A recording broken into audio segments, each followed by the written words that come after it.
On repart les amis, on repart avec Olivier Weinstock, Agile Buyers. Bonjour Olivier. Bonjour Stéphane. Tu vas venir nous voir régulièrement Olivier. Tu as eu la bonne idée le mec, c'est genre, ah bon, c'est une surprise, comme si on n'en avait pas parlé et tout. Non, mais Bismart, c'est la chaîne de la transparence. On est d'accord. Voilà. Comme l'achat public d'ailleurs, c'est une des règles de l'achat public. Alors, c'est une des règles de l'achat public dont on a parlé. Non, mais l'idée que tu as eue, Olivier, qui me plaît bien, donc les achats, ça nous passionne. Toi, c'est ton cœur de métier. Oui. Moi, ça m'intéresse énormément. Ils sont au cœur aujourd'hui d'énormément des injonctions qui pèsent sur les entreprises et sur le secteur public. Et donc, quand l'actualité pourra nous permettre de réfléchir aux achats, à ce moment-là, tu viendras. Et là, en l'occurrence, c'est... autour, alors je ne sais pas si vous avez suivi ça, mais justement je vais vous dire ça. Donc la peine qui a finalement été allégée pour l'ancien président de Radio France, Mathieu Gallet. Est-ce que vous vous souvenez de cette histoire? Donc condamné pour favoritisme en janvier 2018 pour des attributions de marché public qui remontaient à l'époque où il était président de l'Institut national de l'audiovisuel, de l'INA. Donc condamné pour avoir commandé près de 400 000 € de prestations à 2 sociétés de conseil sans avoir respecté les règles des marchés publics. Alors pour l'un, c'était pas de mise en concurrence. Et pour l'autre, c'était le cabinet Roland Berger, qu'on connaît bien, enfin, je ne sais jamais si on dit Berger ou Berger d'ailleurs, enfin vraiment gros cabinet, appel d'offres beaucoup trop court, appel d'offres de 5 jours. C'est ça. Alors d'abord, il a quand même écopé d'une peine de prison. Alors d'abord, ça l'a obligé à partir de la tête de Radio France. Surtout, et ça, voilà, surtout. C'est ça. Oui, enfin quand même, 1 an de prison avec sursis, quand t'as ça derrière toi, c'est chaud quand même, je pense. Mais il ne l'a pas eu. Voilà. Donc il avait d'abord écopé d'une peine d'1 an de prison avec sursis. Finalement, donc elle est levée en appel. En revanche, son amende est portée de 20 000 à 30 000 €. Et ça nous rentre dans le sujet qui t'intéresse. Je cite son avocat. Tout ce qui a trait à l'intentionnalité de la peine a disparu. Il ne reste que les erreurs de procédure. C'est ça. Et c'est ça qui t'intéresse, Olivier. Pourquoi ? Ce qui est intéressant, c'est que se poser la question, c'est le cas de Mathieu Gallet, il va faire un peu jurisprudence dans les esprits. Qu'est-ce qui se passe ? On est en train de dire qu'il ne s'est pas enrichi, qu'il n'a pas fait une action qui était mauvaise pour l'entreprise qu'il dirigeait. Par contre, il n'a pas suivi la procédure. Ouais. C'est vrai. Ouais. Il n'a pas suivi une procédure. Mais on n'a pas dit que ça avait causé du tort à l'entreprise pour laquelle il bossait. En d'autres termes, aujourd'hui, je vais faire simple. Vas-y, non, mais on a 9 minutes. Les Ça a le acheteurs, temps d'être un peu compliqué. Les acheteurs publics, ils fonctionnent sur une triptyque. Le premier, c'est le juridique. Avoir un juridique qui soit nickel. Le deuxième, c'est la performance économique. Et le troisième, c'est la performance opérationnelle. Donc, en d'autres termes, ce qu'ils achètent, il faut que ça respecte les codes des marchés publics, qui peuvent être compliqués. Ouais. Il faut qu'il y ait un intérêt économique, donc qu'ils aient fait un appel d'offres, par exemple, pour avoir la meilleure offre financière. Et il faut que ça fonctionne bien, que ça s'utilise bien. Eh bien, le problème, c'est que la dérive qu'on peut avoir, c'est que les dirigeants publics vont avoir peur que du juridique. Parce qu'en l'occurrence, Mathieu Gallet, il s'est fait dégommer sur un sujet juridique. Sans doute que c'était la meilleure performance économique, je ne sais pas, ou opérationnelle. Donc tout le problème... Et moi, c'est ça. C'est que les mecs soient tétanisés. Voilà. Et il y en a qui sont tétanisés. Et pourquoi ça me gêne ? Parce qu'on voit que depuis 5 ans, en termes d'achat public, il y a des procédures, des façons de travailler qui sont de meilleur en meilleur, qui sont de plus en plus professionnelles. Et les gens pensent pas qu'au juridique, et les acheteurs publics... Et les bons acheteurs publics pensent de plus en plus à la partie opérationnelle et la performance économique. Sauf que la performance économique, c'est nos sous. D'accord ? C'est même le sujet de tous les sujets quand on parle de la dépense publique. C'est pas le sujet, c'est est-ce qu'il y en a trop, pas assez et tout. Ça, c'est un sujet idiot. C'est quelle efficacité elle a, cette dépense publique. Voilà le sujet. Donc... Voilà, ce que j'espère, c'est juste qu'il y aura pas que ça va pas marquer les esprits. Alors, ça se finit bien, mais malgré tout... Enfin, ça se finit bien, non, parce qu'il a perdu son poste. Mais, alors ça. Quand même, attends. Alors, 2 choses. D'abord, premier point, j'ai découvert grâce à toi... on va voir un petit graphe là, parce que tu me dis, attention, c'est des montants super importants, c'est 10% du PIB, et tout, je dis 10% du PIB, machin. Donc je vais regarder, moi, bon vieux journaliste, je vais sur la base de l'État, le graphe va arriver, enfin j'espère qu'il va arriver, puis s'il n'arrive pas, voilà. Je vais sur la base de l'État, chiffre clé, machin, Bercy, enjeu d'achat public, 90 milliards d'euros. Je te dis, Olivier, non, c'est 3% du PIB, quoi, c'est pas là. Et tu me dis, non, ça, là, donc j'ai ministère, j'ai établissement public et organismes, j'ai hôpitaux, j'ai collectivités territoriales. Ça, c'est qu'une partie du gâteau. Ça, c'est qu'une partie du gâteau. Je vais gâteau. t'expliquer pourquoi. Déjà parce que cette analyse, ces chiffres, je les connais bien, c'est du déclaratif. Numéro 1, toutes les commandes en dessous de 90 000 € ne sont pas là-dessus. Donc, autant un ministère a peu de commandes en dessous de 90 000 €, autant... collectivités territoriales, hôpitaux... Ils ont que ça. Ouais. Donc, on oublie... D'ailleurs, pour les collectivités territoriales, il y a une autre étude qui a montré justement que les 20 milliards qui sont là sont plutôt 80 milliards. Voilà. Mais c'est pas possible. Mais si, parce qu'ils n'ont qu'une petite dépense. Mais c'est énorme, les collectivités territoriales. Mais je veux bien que ce soit... Moi, c'est pas sur le montant, c'est qu'on sache pas. C'est que Bercy, dans les documents officiels de vote du budget, te met 20 milliards d'euros d'achat des collectivités territoriales, et que le gars qui est le praticien dit non, c'est sans doute plus...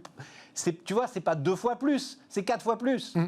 Et alors, ce qu'on retrouve, c'est qu'il y a tellement d'acheteurs publics, c'est tellement varié. On a certains des ministères, mais on a des conseils régionaux, on a des petites mairies, des grosses mairies, on a des organismes publics ou parapublics, je ne sais pas, SNCF, RATP, ces gens-là suivent une commande publique. Ils suivent le même processus, d'ailleurs, que l'INA. Mathieu Gallet. Que Mathieu Gallet, le même.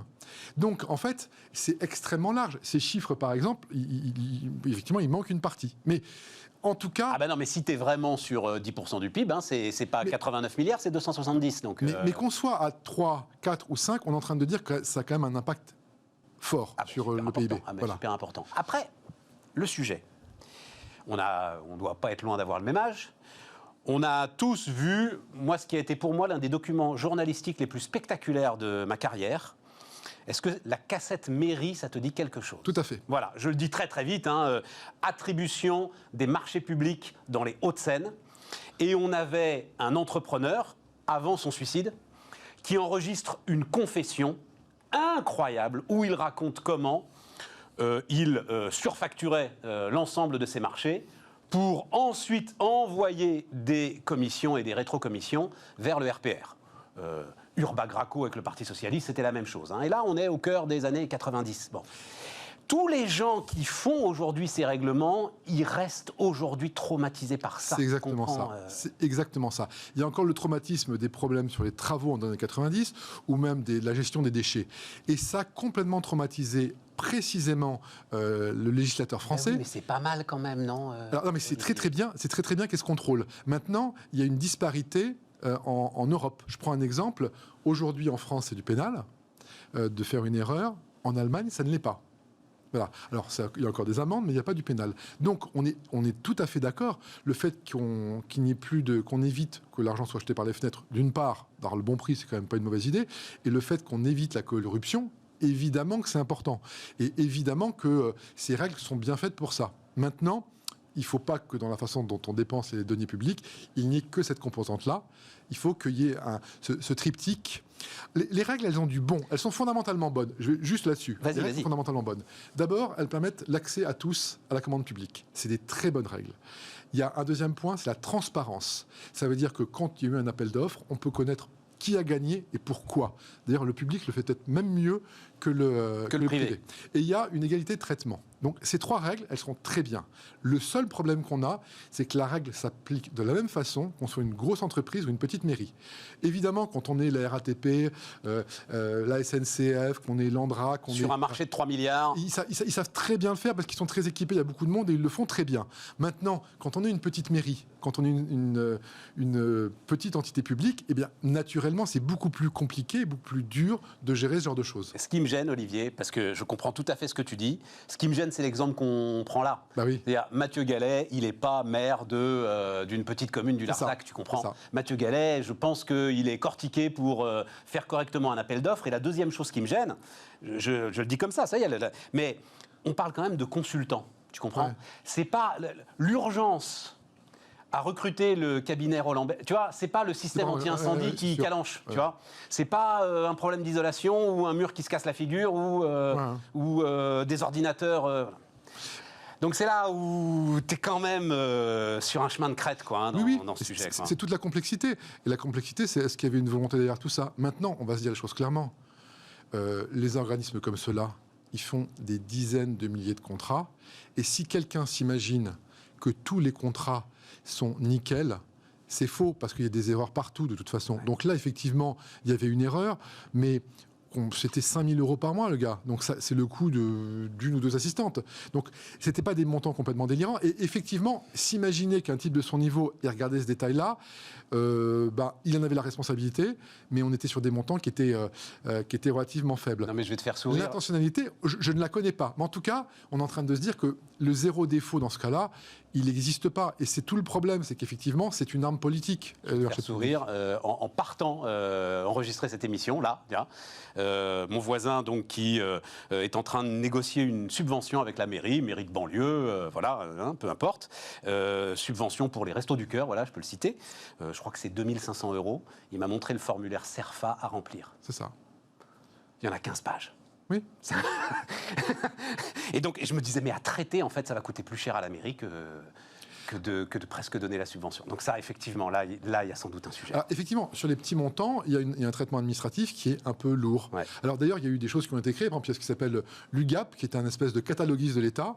Ça pourrait presque appeler une start-up, parce qu'ils ont monté leur chiffre d'affaires, ils ont multiplié leur chiffre d'affaires par 5 en 10 ans, qui est une espèce de cataloguiste qui va sur lesquels les petits acteurs... Le manutant de l'achat public, voilà. C'est exactement ça. Il y en a d'autres que eux, mais eux, ils existent depuis très longtemps, donc il y a des solutions aussi. Mais le problème n'est pas simple. Effectivement, il y a des problèmes éthiques, mais maintenant, voilà, le message, c'est de dire qu'il y a un souffle qui a été donné sur l'achat public qui est assez impressionnant, avec une professionnalisation de plus en plus. Il y a des gens qui sont de bon niveau qui sont arrivés là-dedans, des pratiques qui sont de meilleur en meilleur. Il ne faudrait pas que le cas de Mathieu Gallet, ça soit une limitation, un arrêt de la démarche qui est en ce moment.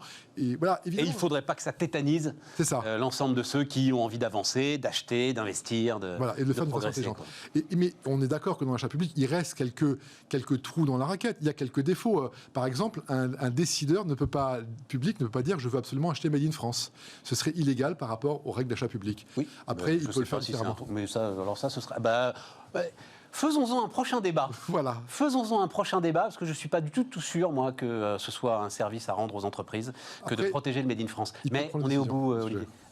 Prochain débat, très très bien. On fait comme ça. Non, mais je réfléchissais là justement à, tu sais, McKinsey, la façon dont Emmanuel Macron passe ses contrats avec les grands cabinets de consultants. Là, j'aimerais bien voir si l'appel d'offres a forcément été très carré. Je pense que maintenant c'est carré. Mais justement, il y a une inquiétude là-dessus. Donc maintenant, je pense que les contrats sont très très carrés. Et c'est un cas particulier, effectivement. Olivier, à bientôt. Effectivement, pourquoi pas parler du Made in France. Écoutez, ça peut être un truc. Non, Stéphane, ça peut être un truc très intéressant. Les amis, dernière partie de Bismarck tout de suite.